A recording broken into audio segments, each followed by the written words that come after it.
First in, first out, I like it. My name is Eric Alwing. I am running for Lyon County Assessor. Usually I start with a joke about my last name, a funny story, but I only got 7 minutes, so it's suffice to say my last name shouldn't be hard to forget on the ballot come November 2nd. I'll get the important stuff over with first. It's hard to, I was asked on a local radio show last week, why would you want the voters to vote for you? And it's hard to tell people why they should vote for you without getting into candidate bashing. But I will give you one fact that happened within the office. About 2 years ago, Mike Glass, who just retired as assessor, had his chief deputy, Dave Chisholm, retire. And Mike knew that he was going to be retiring in a couple of years. So he wanted to leave the office. He wanted to get some people in place that could carry the office on in the future after he leaves. So he had an opportunity to promote a couple of people. At that time, I had about 13 years as an appraiser in the office. Erin Singley had about 8 years, and she was also an appraiser. And my opponent had about 25 years of experience. At that time, Mike chose to promote myself to supervising appraiser, and he chose to promote Erin Singley to chief deputy appraiser, even though we had far less experience than my opponent. It wasn't a guy thing. Mike and I couldn't be more different guys. He's Republican, I'm Democrat. I'm a little older than he is. He's at a different point in his life. His kids are grown and gone, and his wife's retired, and he's ready to go hunting and fishing and play golf. I, on the other hand, have 3 little kids. My wife's a teacher. I'm energized. My kids keep me young. And it's not a gender thing either. He promoted Erin with far less experience to a very important position of chief deputy. So, I'll let you give that the weight that it deserves. So for the last 2 years, Mike's way of training me was to have me be the face of Lyon County Assessor's Office. I represented Lyon County at the Department of Taxation when they review NRS and come up with the codes how to interpret NRS. I've been in front of the State Board of Equalization when there's appeals to the State Board, the County Board of Equalization, the Department of Assessment Standards, the Department of Taxation, Nevada Assessors Conference.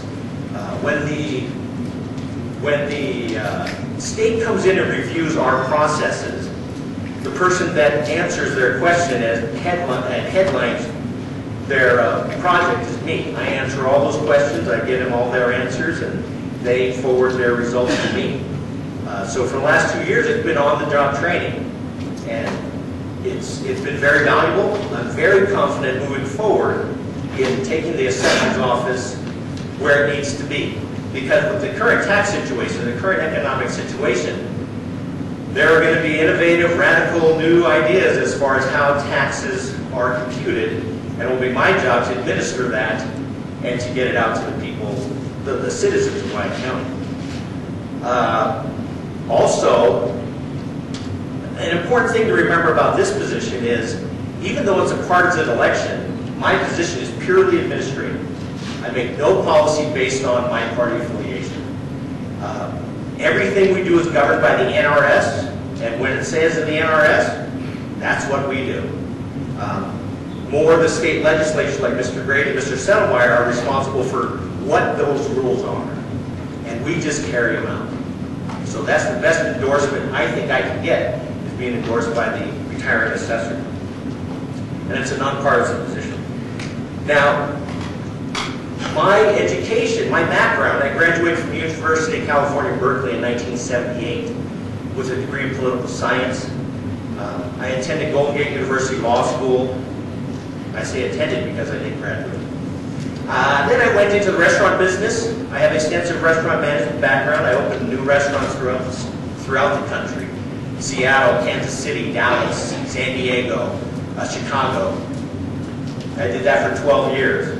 Then after that, I went and opened I actually worked for at the time, probably the largest fly fishing only operation in the country. It was called Bob Marriott's Fly Fishing Store in Fullerton. That was a great job. You know, when you get to write off fishing trips and fly rod, it's an excellent job. That was a great job. But the taxman thing, I had a good taxman. And then after that, one of the prominent rod companies in the country, R.O. Winston Rod Company, approached me to open their destination fly fishing lodge in Dillon, Montana, which I did. After that, naturally flopped. We came back, my wife and I came back to Yarrington about 15 years ago because she didn't want to move back to Southern California where we had met and raise our kids, which we didn't have yet, but we were planning on having kids. And it's turned out to be a great decision. We've been in Yarrington for 15 years now. I've been with the Assessor's office for 15 years. My wife is a teacher. She has been for 13 years. She teaches 5th grade in Yarrington Intermediate School. I have 3 great kids. I actually have 4 kids. My eldest daughter, 22, Carly, is in New York, making it in New York, living in a little flat, you know, tiny, and taking the subway everywhere. And she's a survivor. And I have 3 kids with my wife, Vicki, Walker, 12, Stella, 10, and Will is 7. All into sports, dancing, and fortunately they're great students. But if you like what you heard tonight, I ask you to spread the word, and if you didn't, please don't. But get out and vote. Get out and vote on November 2nd, because that's the way you can make your voice heard. And I think you would want the most qualified person in this office going forward, especially with what's coming on the horizon. Thank you very much.